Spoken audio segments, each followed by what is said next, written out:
Oke, baik. Assalamualaikum warahmatullahi wabarakatuh. Selamat malam, Bapak dan teman-teman sekalian. Terima kasih Ya, banyak, malam. terutama Bapak Siregar, yang sudah berkenan meluangkan waktu untuk hadir dan berbincang singkat bersama kami hari ini. Perkenalkan Bapak, saya Paula bersama dengan teman-teman saya akan melakukan wawancara singkat terkait informasi usaha percetakan yang Bapak bangun untuk memenuhi tugas mata kuliah kami, Pak. Jadi, tanpa berlama-lama juga, untuk mempersingkat waktu di sini, saya mau bertanya nih, Pak. Seperti informasi yang kami dengar juga dari Fikri, bahwa saya Bapak Hmm, buka usaha percetakan. Jadi, ya, nama usaha percetakan yang sedang Bapak jalankan itu namanya apa ya, Pak? Dan didirikannya di tahun berapa? Silakan, Bapak. oh nama ya udah ya. Nama percetakannya Percetakan Raya. Didirikan kalau nggak salah udah 6 tahun yang lalu. Baik. Oke. Jadi Ah, mungkin untuk baik Bapak, terima kasih. Baik ah. untuk pertanyaan selanjutnya mungkin dilanjutkan oleh teman kami, Enzi. Silakan, Enzi dipersilakan. Baik, terima kasih Paula. Eh, Kalau boleh tahu Pak, percetakan ini buat cetakan apa saja ya Pak? Kita di sini bisa mencetak yang berbahan kertas. Udah gitu pembuatan stempel, spanduk, brosur, buku, dan masih banyak lagi yang lain. Baik, itu Oke. saja pertanyaan untuk saudari Enzi. Iya Paula. Pertanyaan mungkin bisa dilanjutkan oleh teman kita, Liza. Silakan, Liza. Baik, terima kasih kepada Paula. Di sini saya Pak mau bertanya, kalau boleh tahu Pak, kalau Hmm. karakteristik dari usaha Bapak itu apa aja ya Pak? Makasih. Oh, karakteristik. Oh, udah. Oke. Oke. Karakteristik dari percetakan ini yaitu bergerak di bidang percetakan yang berbasis berbasis komputer. Contohnya untuk mendesain, desain undangan. Udah gitu penjualannya secara online ada juga kita. Udah gitu dia lebih berfokus ke bidang bidang percetakan berskala sedang. Oke. Baik, untuk itu saja pertanyaannya untuk saudari Liza. Ya Paula. Untuk Hmm. ya, terima kasih. Untuk pertanyaan selanjutnya bisa dilanjut oleh Hmm. Fikri Alfahmi. Silakan, Fikri. Baik, terima kasih pada Paula.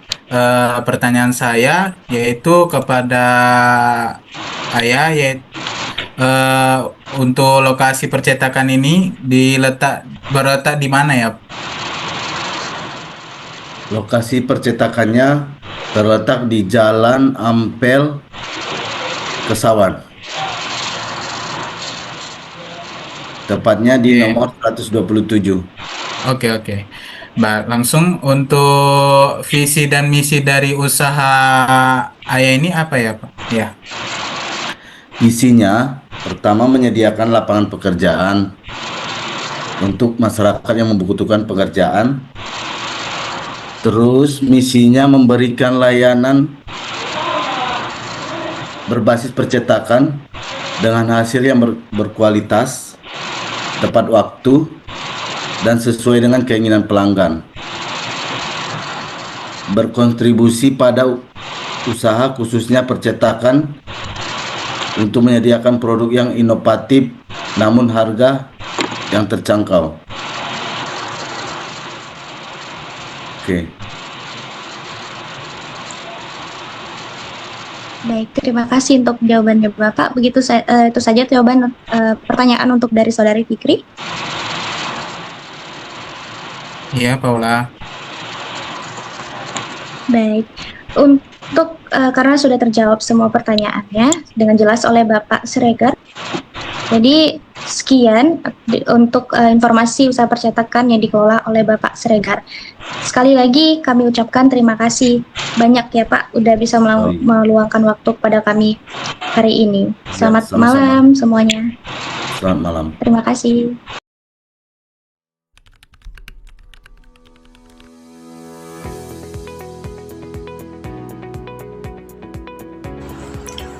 Perkenalkan, nama saya Lia Tanjung Manalu dengan NIM 7231210014. Nah, di sini saya akan menjelaskan tentang latar belakang dari usaha percetakan Raya. Nah, percetakan Raya ini didirikan oleh Bapak Maridi Siregar pada tahun 2019 sampai saat ini. Nah, percetakan Raya ini memiliki visi sebagai percetakan yang menyediakan lapangan pekerjaan di lingkungan sekitar. Nama dari usaha percetakan Raya ini diambil dari usaha sebelumnya, yaitu bernama Warnet Raya. Bisnis percetakan ini hadir karena kebutuhan cetak yang terus ada, seperti mulai dari buku, kemasan, brosur, spanduk, dan segala macam yang akan dicetak.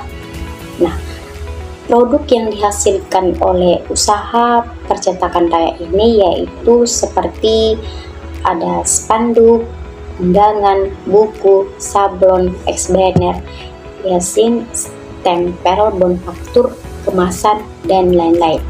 Karakteristik dari usaha percetakan Raya ini yaitu menyediakan cetakan yang berkualitas dan memperhatikan ketepatan waktu produksi serta efisiensi penggunaan bahan serta teknologi yang bagus. Link informasi usaha percetakan Raya bisa kalian lihat di Instagramnya langsung. Nah, lokasi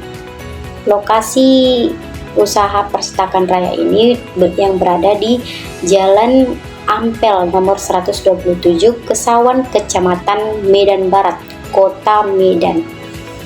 Usaha percetakan ini juga memiliki visi dan misi, yaitu visinya yaitu menyediakan lapangan pekerjaan bagi masyarakat yang ingin memperdalam pengalamannya dalam bisnis percetakan. Nah, misinya itu ada 3. Yang pertama itu memberikan layanan pada cetakan dengan hasil yang berkualitas, tepat waktu, dan sesuai dengan keinginan pelanggan. Yang kedua itu memberikan pengetahuan secara umum terkait bisnis percetakan kepada karyawan serta membangun SDM karyawan yang kreatif dan desain. Yang terakhir itu ada berkontribusi pada usaha khususnya percetakan untuk menyediakan produk yang inovatif namun harganya yang terjangkau. Sekian dari penjelasan saya kembalikan kepada teman saya, Paula. Halo, perkenalkan saya Paula Florencia Monte dengan NIM 7233510043. Jadi pada kesempatan ini saya akan memaparkan 2 kategori risiko yang mungkin terjadi pada usaha percetakan. Khususnya adalah usaha percetakan Raya yang sedang kami analisis, yaitu resiko operasional dan resiko finansial pada percetakan Raya. Jadi, tanpa berlama-lama kita masuk ya. Yang pertama adalah resiko operasional. Ini tuh lebih ke kerusakan atau gangguan yang biasa terjadi di mesin cetak ya. Nah, sasaran kita sebenarnya simpel, yaitu bagaimana caranya mesin tetap prima lewat perawatan rutin dan pemeriksaan berkala biar produksi jalan lancar tanpa hambatan. Lalu kalau sampai resiko ini kejadian, yang mungkin muncul tuh kayak keterlambatan produksi. Jadi pesanan pelanggan telat selesai, ujung-ujungnya bisa bikin kepercayaan pelanggan menurun. Penyebabnya sendiri macam-macam, bisa karena perawatan mesinnya kurang, operatornya nggak kerja sesuai SOP, atau mesin yang dipakai emang udah tua dan sudah layak untuk diganti. Biasanya sih masalah ini muncul pada operasional lagi berjalan ya, di saat karyawan sedang melakukan pekerjaannya. Lalu konsekuensinya juga lumayan berat, pesanan nggak selesai tepat waktu, hasil cetaknya jadi banyak cacat, mesin bisa rusak parah, atau bahkan mesinnya udah nggak bisa dipakai lagi, dan pastinya itu bikin boros bahan baku ya. Lalu kalau dilihat dari tingkat dampaknya, resikonya tinggi, kemungkinan kejadiannya juga sedang ya. Jadi level resiko ini masuk tinggi juga, makanya prioritasnya lebih jelas tinggi karena langsung nyambung ke operasional utama. Nah, untuk penanganannya ada beberapa cara. Misalnya seperti perawatan rutin sesuai dengan jadwal, ngasih pelatihan ke operator biar kerjanya sesuai SOP, sama upgrade mesin lama ke mesin yang lebih modern seperti itu. Lalu pengelolaan resikonya termasuk pengurangan resiko ya. Kenapa pengelolaannya masuk ke pengurangan? Karena ya mesin ini kan nggak mungkin dihindari ya. Kita butuh untuk operasional kita supaya bisa berjalan. Jadi yang bisa dilakukan adalah ngurangin kemungkinan dan dampaknya lewat perawatan sama peningkatan kualitas. Sekarang yang kedua ada resiko finansial. Nah, ini yang sering jadi masalah juga, misalnya piutang macet.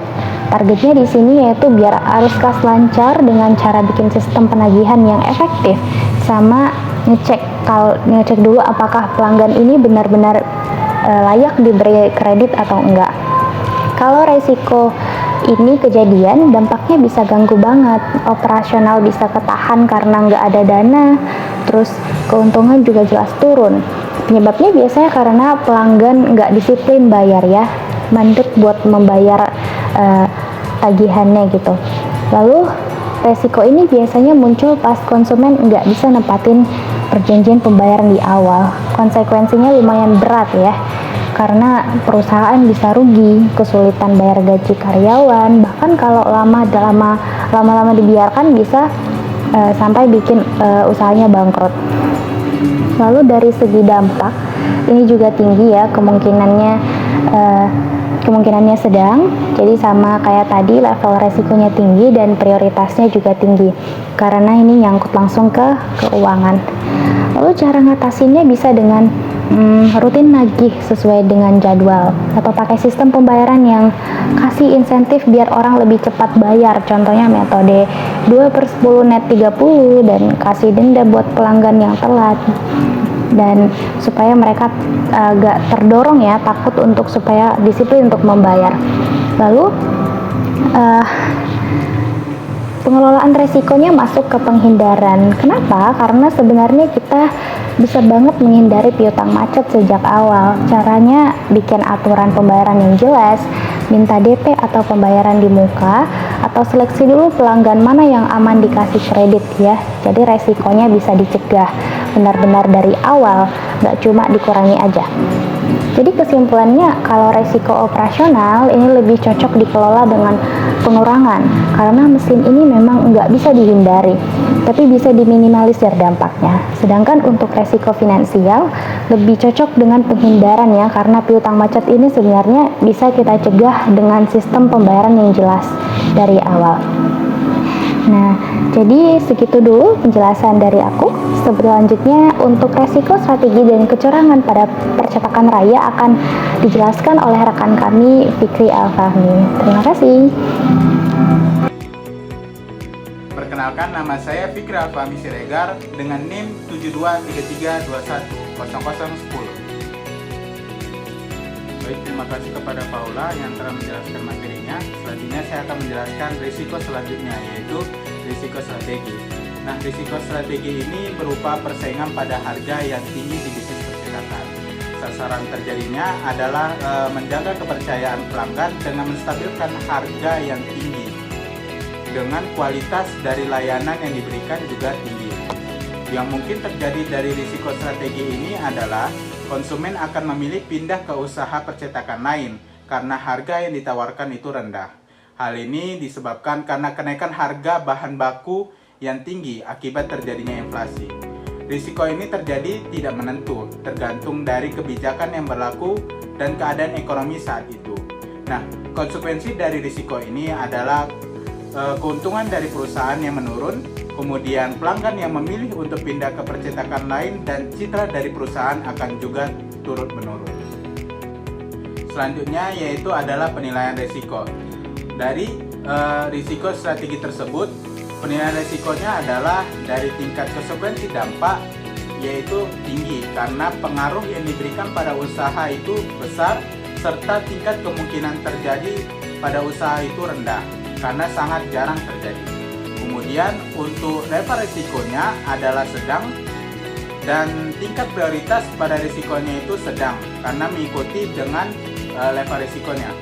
Nah, tindakan yang dapat diberikan untuk risiko strategi ini adalah untuk pelayanan yang selaras dengan harga yang tinggi dan berkomunikasi dengan pelanggan terkait kenaikan harga bahan baku dan juga kenaikan harga pada percetakan, dan mencari alternatif penjualan bahan baku yang lebih murah pada penjual bahan baku yang lain. Pengelolaan risiko yang kami pilih adalah pengurangan risiko karena kenaikan harga bahan baku tidak mungkin dihindari melainkan dikurangi. Selanjutnya yaitu risiko kecurangan. Risiko kecurangan ini seperti pemalsuan pesanan atau invoice. Nah, sasaran untuk risiko kecurangan ini adalah memberikan keakuratan dan transparansi pada pesanan serta kesadaran kepada karyawan pada beretika dalam bekerja. Yang mungkin terjadi pada risiko kecurangan ini adalah ketidaksesuaian pencatatan keuangan, kemudian kepercayaan dari pelanggan menurun, dan moral dan budaya kerja karyawan itu juga turut menurun. Penyebab dari risiko kecurangan ini adalah karena kurangnya pengawasan terhadap karyawan, ketidaktegasan, dan kurangnya edukasi pada karyawan. Terjadinya risiko ini ketika pemilik usaha tidak berada di lokasi usaha. Nah, konsekuensi yang timbul dari risiko ini adalah kepercayaan konsumen yang menurun, perusahaan yang merugi, serta reputasi dari perusahaan yang ikut turut menurun.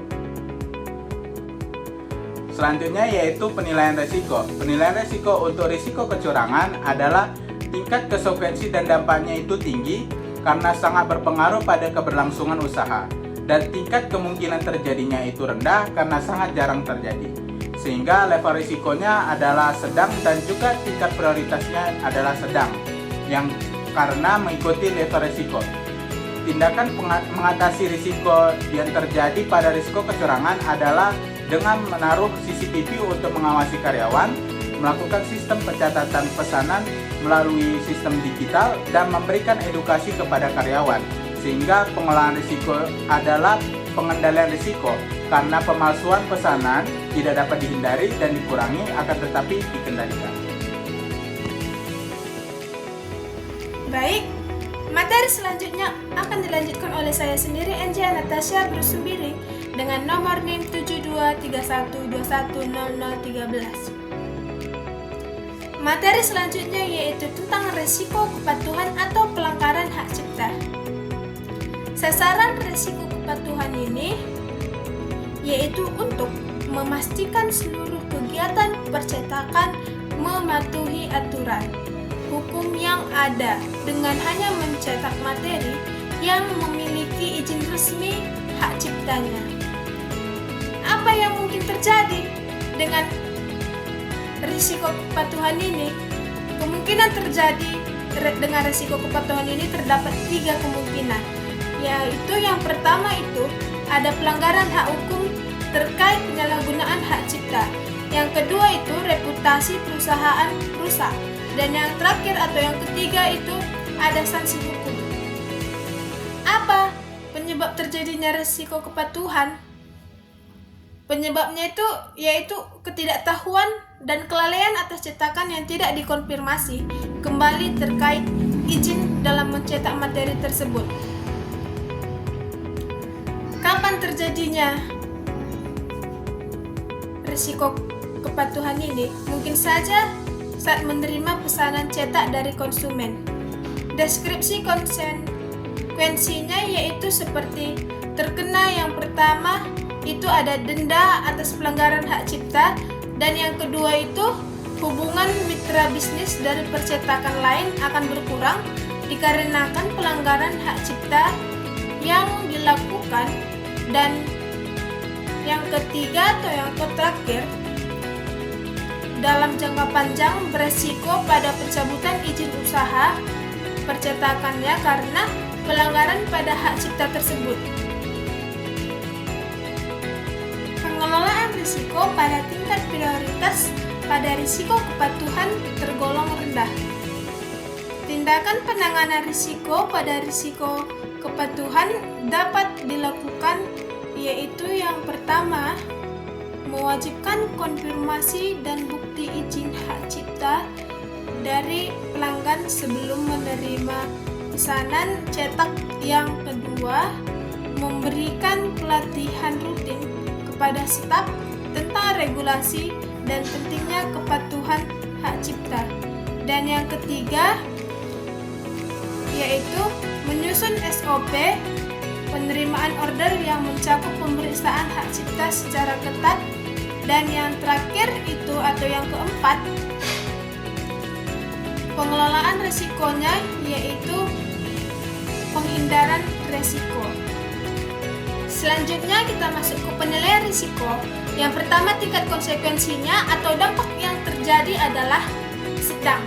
Hal ini dikarenakan pengaruh yang diberikan oleh risiko tersebut tidak terlalu mempengaruhi keadaan usaha. Sedangkan untuk tingkat kemungkinan terjadinya adalah rendah. Hal ini dikarenakan sangat jarang terjadi sehingga digolongkan ke dalam rendah. Dari tingkat dampak yang terjadi dan tingkat kemungkinan terjadi melalui perhitungan pada diagram Lakehouse menunjukkan bahwa tergolong rendah.